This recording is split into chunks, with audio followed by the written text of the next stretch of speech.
তোমাৰ পিতৃ মাতৃয়ে ডাঙৰ অপৰাধ কৰিছে। বন্তি তুমি কেনেকুৱা ডক্টৰ, তুমি কেনেকুৱা শিক্ষিত, তোমাৰ শিক্ষাৰ কি মূল্য আছে? কেৱল নিজৰ স্বাৰ্থৰ কাৰণে ধৰ্ম বাছনি নকৰিবা, অন্তৰৰ পৰা ধৰ্ম গ্ৰহণ কৰাৰ চেষ্টা কৰিবা।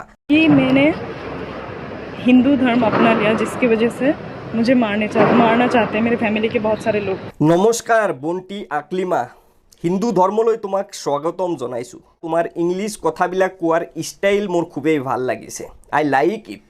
সামাজিক মাধ্যমত আহি কৈ আছা যে তোমাৰ মা পাপ্পাই তোমাক মৃত্যুৰ ভাবুকি দিছে, তোমাৰ মা পাপ্পাই তোমাক মাৰি পেলাব পাৰিবনে? হয়তো আৱেগিক হৈ আৱেগৰ মুহূৰ্তত হয়তো কৈছে যে মোৰ ছোৱালীক মাৰি পেলাম বা হত্যা কৰি পেলাম। পৃথিৱীৰ কোনো মা পাপ্পাই তেওঁৰ সন্তানক কেতিয়াও হত্যা কৰিব নোৱাৰিব।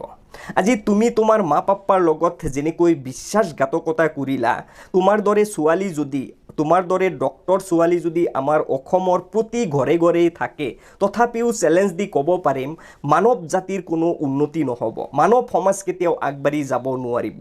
মা পাপ্পাই কিমান কষ্ট কৰি, কিমান টকা পইচা খৰচ কৰি, লাখ লাখ টকা খৰচ কৰি তোমাক ডাঙৰ ডাঙৰ মহাবিদ্যালয় বিশ্ববিদ্যালয়ৰ পৰা লিখা পঢ়া কৰাই আনিছে, আজি এইবিলাক দিন দেখাৰ কাৰণে নেকি?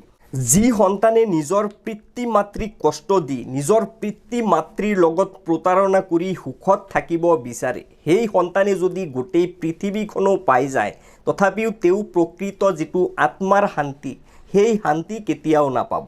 পিচ অফ হাৰ্ট যাৰ নাই, পিচ অফ মাইণ্ড যাৰ নাই, তেওঁৰ গোটেই পৃথিৱী থাকিলেও তেওঁৰ একোৱেই নাই। বন্তি তুমি আজি আমাৰ অসমত যেনেকুৱা মেছেজ বিয়পাবলৈ চেষ্টা কৰিছা, ইয়াৰ ফলত কিন্তু আমাৰ অসমত বা আমাৰ সমাজত খুবেই প্ৰভাৱ পৰিব।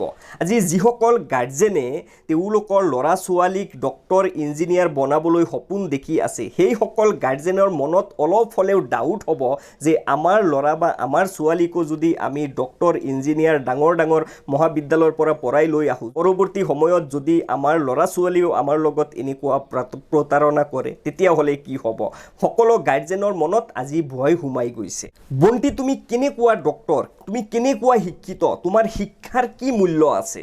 এয়াৰপৰ্টত গৈ পিনে তুমি যিটো ভিডিঅ' আপলোড কৰিছিলা, সেই ভিডিঅ'ৰ কাৰণে কিন্তু আজি আমাৰ সমাজত বহুত যুৱক যুৱতীৰ জীৱন ধ্বংস হ'ব। শেষ মুহূৰ্তত অনুৰোধ জনাব বিচাৰিছোঁ, তুমি যাতে কেতিয়াও হিন্দু ধৰ্মক অপমান কৰিবলৈ চেষ্টা নকৰা, হিন্দু ধৰ্মৰ নীতি নিয়ম মতে চলিবলৈ চেষ্টা কৰিবা আৰু কেৱল নিজৰ স্বাৰ্থৰ কাৰণে ধৰ্ম বাছনি নকৰিবা, অন্তৰৰ পৰা ধৰ্ম গ্ৰহণ কৰাৰ চেষ্টা কৰিবা। বহু কথাই ক'লোঁ, কিবা ভুল ত্ৰুটি হ'লে আপোনালোকে ক্ষমা কৰি দিব বুলি আশা ৰাখিছোঁ। জয় আই অসম।